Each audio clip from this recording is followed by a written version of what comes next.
Myself, Mansi Barot, on World Mental Health Day. I am with a story to inspire people. The story is based on my novel and a girl who is suffering from many mental breakdowns during her life, during her normal life actually. We are done with the mental issues and its treatment, but today I'm gonna discuss a normal girl is having so many mental breakdowns and how she is tackling the situation. So I hope you guys will like this video and please share it to your friends. So I'll just start this video as this story is of mine.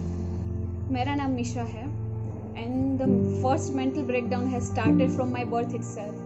जब मैं अपनी मम्मा की कोख में थी तब मेरी family में मेरे डैडी, मेरे दादा दादी किसी को भी एक गर्ल चाइल्ड नहीं चाहिए था. तो मम्मा का चेकअप करवाया और पता चला कि एक गर्ल चाइल्ड है.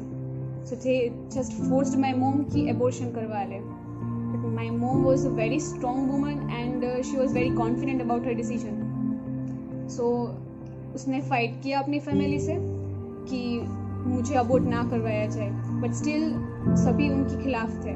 मम्मी अपनी नानी के घर जाके रहने लगी और मेरा बर्थ अपनी नानी के घर पे हुआ. सो मैं इस मेंटली के साथ ही बॉन्ड हुई कि मेरे को आइडिया था कि मेरी फैमिली में कोई गर्ल चाइल्ड की नीड ही नहीं थी. फिर मेरे भाई का बर्थ हुआ एंड मेरे भाई का ब्रॉटअप बहुत ही डेलिकेटली और बहुत अच्छे से किया गया and it was very good thing and मैं अपने भाई से बहुत प्यार करती हूँ. बट फिर स्कूल जाना हुआ स्टार्ट हम लोगों का.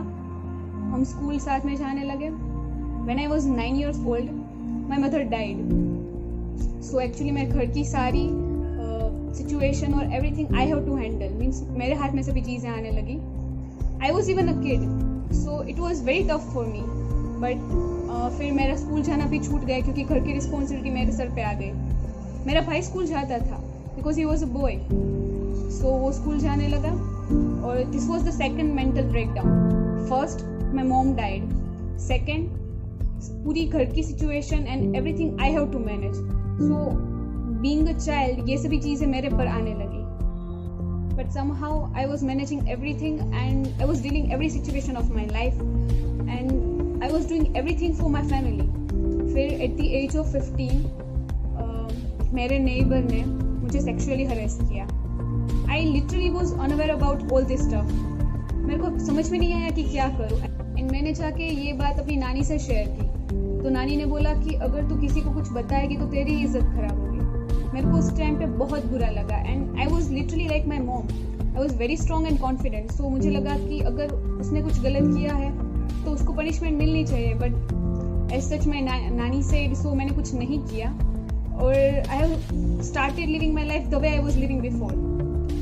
फिर कुछ टाइम के बाद मेरे डैडी की तबीयत बहुत ख़राब होने लगी और ये भी एक बहुत बड़ा मेंटल ब्रेकडाउन था जब मेरी लाइफ में ये बहुत गंदा इंसिडेंस हुआ था. फिर डैडी की तबीयत एज आई सेड कि ख़राब हुई. सो फाइनेंशियली भी हमारे घर में सिचुएशन ख़राब होने लगी. सो मुझे ऑन करने की नौबत आ गई घर में. सो मुझे अभी घर भी संभालना है और बाहर जाके ऑन भी करना था क्योंकि मेरी भाई की स्टडी सब चालू थी. मैंने एक कॉल सेंटर पे जॉब की जहाँ पे मैं ऑन करने लगी और घर का सब चल रहा था. I was living my life like it's very good. मैं बहुत अच्छे से अपनी लाइफ जी रही थी. बट मेरे कुछ फ्रेंड्स बने वहाँ पे जाके जिन्होंने मेरे को इंस्पायर किया कि तेरी आवाज़ अच्छी है and your speech is very confident. So तुझे कुछ अपनी आवाज़ को लेकर अच्छे से काम करने चाहिए. Like you can become a inspirational speaker और आरजे बन सकती है. सो उसके टाइम के बाद मैंने बहुत ज़्यादा स्ट्रगल की और एक जगह पे मैंने अप्लाई किया जहाँ पे आरजे की नीड थी और आफ्टर लॉट ऑफ स्ट्रगल मैं वहाँ पे सिलेक्ट हो गई और वो मेरे लिए सबसे बड़ी अचीवमेंट थी कि मैं आरजे बन गई थी. फिर अब मेरी आवाज़ पूरी दुनिया तक पहुँच सकती थी. तो ये बहुत बड़ी चीज़ थी मेरे लिए और मैं अपने शोज़ किए जा रही थी. वहाँ पे मैंने बहुत अच्छे फ्रेंड्स बनाए और बहुत सारे फ्रेंड्स बहुत सपोर्टिव भी थे. मेरे गर्ल्स बॉयज़ दोनों मेरे फ्रेंड्स थे और सब मेरे को सपोर्ट कर रहे थे. फिर जाके एक दिन एक शो था जहाँ पे मुझे गर्ल्स के लिए वॉइस रेज करना था. सो उस टाइम पे मैंने सोचा कि क्यों ना अपनी स्टोरी से ही स्टार्ट करूँ. सो नाइट शो था और मैंने अपनी पूरी स्टोरी बता दी वहाँ पे कि when I was 15 years old मेरे साथ क्या क्या चीज़ें हुई और मैंने विक्टिम्स के नाम भी दे दिए कि ही शुड गेट पनिश्ड. मेरे को उस दिन इतना अच्छा लगा, बहुत बहुत ज़्यादा अंदर से सेटिस्फेक्शन फील हुई कि मैंने कुछ अच्छा किया।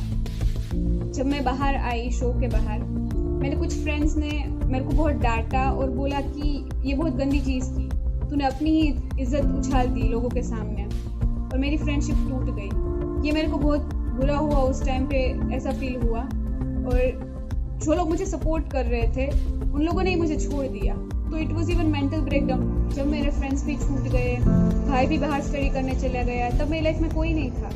तब मैंने सोचा मैंने कभी अपना चाइल्डहुड नहीं एंजॉय किया, मैंने कभी किसी का प्यार नहीं पाया, मेरे पास कुछ भी नहीं था। मैंने इन चीज़ों से अपना ध्यान बटाया और अपने काम पे फोकस करना स्टार्ट किया एंड मैं फिर से अच्छी लाइफ जीने लगी। My life was literally good and during that time मेरे पेरेंट्स और फैमिली वालों ने सबने मेरे को फोर्स किया कि अभी तुझे शादी कर लेनी चाहिए। So they just forced me to get married. मेरी शादी हो गई एंड मेरा हस्बैंड बहुत अच्छा इंसान था, हमारी लाइफ बहुत अच्छी चल रही थी। After 3 years of my marriage ऐसे ही नॉर्मल मेडिकेशन के लिए मैं डॉक्टर के पास गई थी।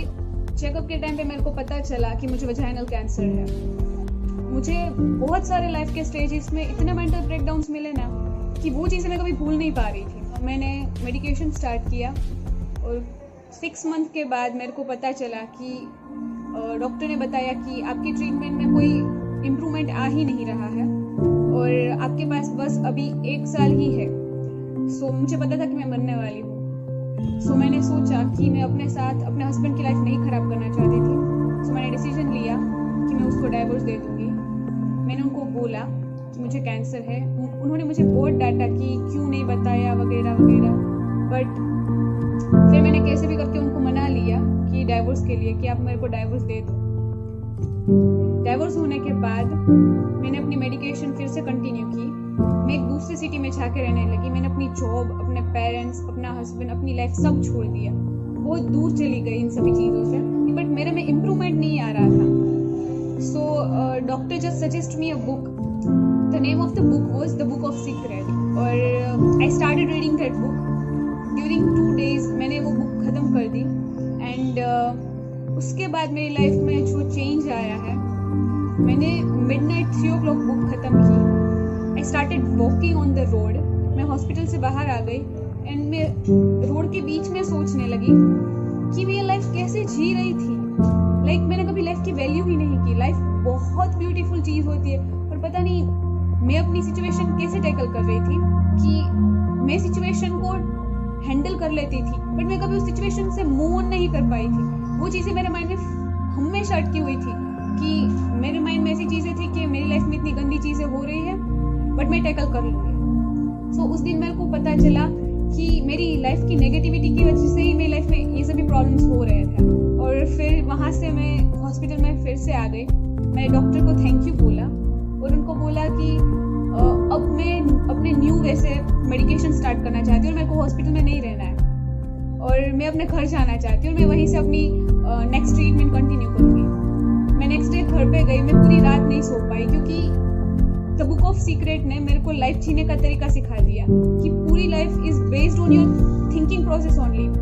मैं कैसा महसूस करती हूँ, मैं कैसा थिंक करती हूँ, उसके बेसिस पर ही मेरी लाइफ थी और मैं स्ट्रोंग बन रही थी, बट मैं अपनी चीज़ों को मूव ऑन नहीं कर पा रही थी। मुझे वो टच अभी भी याद है जो when I was 15 years old, जो मैन ने मेरे को सेक्सुअली हरेस किया था, मेरे को वो अभी भी याद था। मैं कभी मूव ऑन ही नहीं कर पाई थी। सो वो पूरी रात में बहुत अच्छे से अपनी लाइफ के बारे में सोचा एंड मैंने सोचा कि अब मेरे को करना क्या है। नेक्स्ट डे मैंने अपना पूरा घर का इंटीरियर चेंज करवा दिया, सब चीज़ें चेंज करवा दी और मैंने सुबह जल्दी उठना स्टार्ट कर दिया। मैंने योगा किया जिसकी मेरे को इतनी हिम्मत ही नहीं थी, मेरे में इतनी स्ट्रेंथ नहीं थी कि मैं योगा कर पाऊँ because my physical health was so weak, but still मैंने योगा किया and they started treating me well. धीरे धीरे 1 साल होता गया और वो मुझे उस टाइप का कैंसर था कि वो सिर्फ मेडिकेशन से ही क्योर हो सकता था, सर्जिकली वो हो ही नहीं पाता। सो आफ्टर 1 year सभी कैंसर पेशेंट के लिए हॉस्पिटल ने एक फंक्शन ऑर्गेनाइज किया था जहाँ पे जिन पेशेंट का कैंसर ट्रीट हो गया था उनको एक स्पीच देनी थी उनकी जर्नी के regarding to inspire people. So मैंने डॉक्टर से बोला कि even I would like to give a speech. तो उन्होंने बोला कि ये सिर्फ ट्रीट हो गए डिप्रेशन के लिए ही है। तो मैंने बोला मुझे कहाँ कैंसर है। So this was the spirit जो डॉक्टर चाह रहे थे कि मेरे में आए। मैंने एक स्पीच रेडी की अपनी पूरी लाइफ जर्नी के रिगार्डिंग कि मैं इतने ज़्यादा मेंटल ब्रेकडाउन से बाहर आ गई हूँ और एक बुक ने मेरी लाइफ चेंज कर दी। सो मैंने पूरी स्पीच दी और सब ने वहाँ पे मेरे को इतना इंकरेज किया और मेरे को बहुत खुशी मिली उस टाइम पर। और जो वहाँ पे गेस्ट आए थे वो डेप्यूटी मिनिस्टर थे वहाँ के। उन्होंने मेरे को सजेस्ट किया कि you should write an autobiography of your life. मैंने सोचा उस बारे में और मैंने सोचा कि मैं अपनी ट्रीटमेंट करवा रही हूँ तो उस टाइम पे मैं फ्री भी हूँ तो क्यों ना लिखी जाए। और मुझे लिखते टाइम पे फर्स्ट टाइम अपनी बुरी इंसिडेंट्स लिखते टाइम पर भी खुशी हो रही थी क्योंकि मैं उस चीज़ से ओवरकम हो चुकी थी। After 2 months doctor just declared me that मुझे अब कैंसर नहीं है और I am like perfectly healthy right now. So वो डे मेरी लाइफ का सबसे बेस्ट डे था और ये पूरा क्रेडिट चाहते हैं उस डॉक्टर को जिन्होंने मुझे मेंटली, फिजिकली और हर चीज़ से मेरे को सपोर्ट किया। So I was literally so happy on that day. और I have even completed my autobiography और मैंने अपनी ऑटोबायोग्राफी पब्लिश की। और फिर मैंने बहुत सारे शोज़ किए जहाँ पे मैं as an inspirational speaker work कर रही थी। तो मुझे बहुत खुद से भी इंस्पिरेशन मिलती है और दूसरों की लाइफ से भी बहुत इंस्पिरेशन मिलती है और मुझे अच्छा लगता है कि मैं लोगों को मोटिवेट कर पाती हूँ। And after that if you are thinking कि मेरी लाइफ में इतनी सारी बुरी चीज़ें हुई बट वो मेन रीज़न नेगेटिविटी ही था। जब से मेरी लाइफ में वो डॉक्टर आया मेरी लाइफ बहुत पॉजिटिव हो गई और मेरा कैंसर भी ट्रीट हो गया, मेरी लाइफ करियर सब सेट हो गया। फिर ही प्रपोज्ड मी एंड मैंने उनसे शादी की। आज मेरे 2 बच्चे भी हैं और मैं अपनी लाइफ परफेक्टली, हेल्दीली और बहुत अच्छे से जी रही हूँ। One of the most inspiring person of my life is Louise L है जिनकी लाइफ में ऑलमोस्ट ऐसे ही इंसिडेंट्स बहुत ज़्यादा हुए थे।